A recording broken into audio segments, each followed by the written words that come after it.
দেখেন আজকে আমি জীবনের প্রথম আম দিয়ে আম শুক্তো বানাবো। কাঁচা আম তো কয়েকদিন পরে আর পাওয়া যাবে না, এই জন্য আজকে আমি কাঁচা আম দিয়ে আম শুক্তো বানাবো। দেখছেন কত সুন্দর করে কাঁচা আমগুলো কাটতেছি। এখানে আমি ছয়টা জীবনের প্রথম এবার কিরকম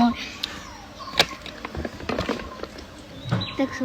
এই দেখেন পানি কি কালার হয়ে গেছে, এই জায়গার পানি কি কালার হয়ে গেছে, দেখছেন পানি কি কালার হয়ে গেছে। এদের পাশে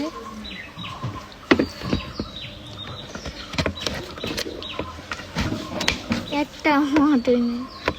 দেখেন আমি সুন্দর করে কেটে নিচ্ছি, এরপরে আমি এটাকে সেদ্ধ করবো। ওইটাই দে, ওইটাই